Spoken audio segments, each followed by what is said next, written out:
হাজার হাজার কোটি টাকা নতুন করে হাসিনার সাথে মিটিং করেছে, ইলেকশনের আগে বড় বড় ফিগারকে এখানে অ্যাসাসিনেশন করা হবে, গুপ্ত হত্যা করা হবে। পুরো এখানে ভারতীয় আধিপত্যবাদ এখানে সব থেকে বেশি অ্যাক্টিভ আছে। শরীফ ওসমান হাদি 30 জুন 1993, 18 ডিসেম্বর 2025 জন্মগ্রহণ করেন। তিনি একজন বাংলাদেশি রাজনীতিবিদ, সাংস্কৃতিক কর্মী, লেখক ও শিক্ষক। তিনি জুলাই গণঅভ্যুত্থান পরবর্তী সময়ে গঠিত রাজনৈতিক সাংস্কৃতিক সংগঠন ইনকলাবের মঞ্চের মুখপাত্র হিসেবে পরিচিত ছিলেন। তিনি ত্রয়োদশ জাতীয় সংসদ নির্বাচনকে সামনে রেখে ঢাকা 8 আসন থেকে সংসদ সদস্য পদপ্রার্থী হিসেবে ঘোষণা দিয়েছিলেন। হাদি 2025 সালে 12 ডিসেম্বর জুম্মার নামাজের পর ঢাকার বিজয়নগরের বক্স কালভার্ট এলাকায় গুলিবিদ্ধ হন। এরপর 18 ডিসেম্বর 9:30 ঘটিকায় সিঙ্গাপুরে চিকিৎসাধীন অবস্থায় তিনি মৃত্যুবরণ করেন। তিনি ছিলেন মুক্তিযুদ্ধের অধিকার আন্দোলন, শহীদদের অধিকার রক্ষা, আওয়ামী লীগ নিষেধাজ্ঞা আন্দোলন এবং ভারতীয় আধিপত্য বিরোধী সক্রিয় রাজনৈতিক কর্মকাণ্ডের জন্য পরিচিতি ছিলেন। শিক্ষা জীবন শুরু হয় নলসিটি ইসলামিয়া ফাজিল মাদ্রাসায়। এরপর ঝালকাঠি NS কামিল মাদ্রাসায় আলিম HSC সম্পন্ন করেন। পরে ঢাকা বিশ্ববিদ্যালয়ের রাষ্ট্রবিজ্ঞান বিভাগে ভর্তি হয়ে স্নাতক ও স্নাতকোত্তর ডিগ্রি অর্জন করেন।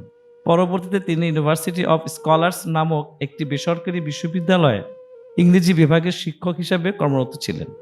আজ সকালে শহীদ ওসমান হাদির কবর জিয়ারত করতে আসেন শফিকুল আলম, প্রধান উপদেষ্টার প্রেস সচিব।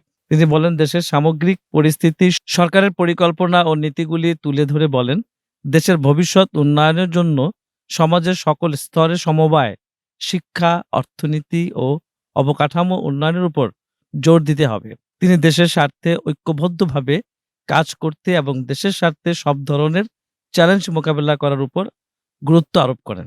NNTVর প্রতিনিধির কাছে তিনি বলেন, ওসমান হাদির দেশ নিয়ে যে ভাবনা ছিল তা সকল রাজনৈতিক দলকে মনে রেখে কাজ করতে হবে।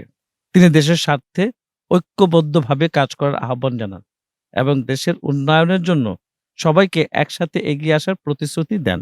ওনার কবর জিয়ারত করার ইচ্ছা ছিল সকালে, তাই আসলাম।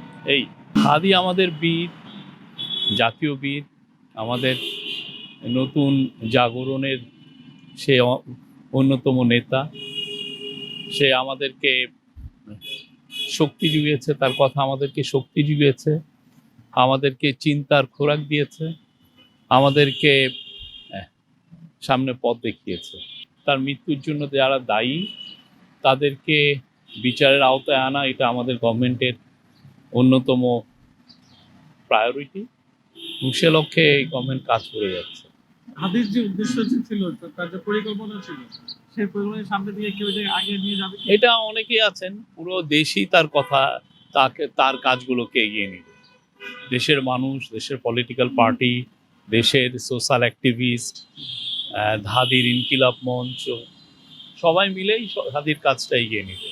SK মামুনের ক্যামেরায় রিপোর্ট সুমন শেখ, NNTV, ঢাকা বিশ্ববিদ্যালয়, ঢাকা।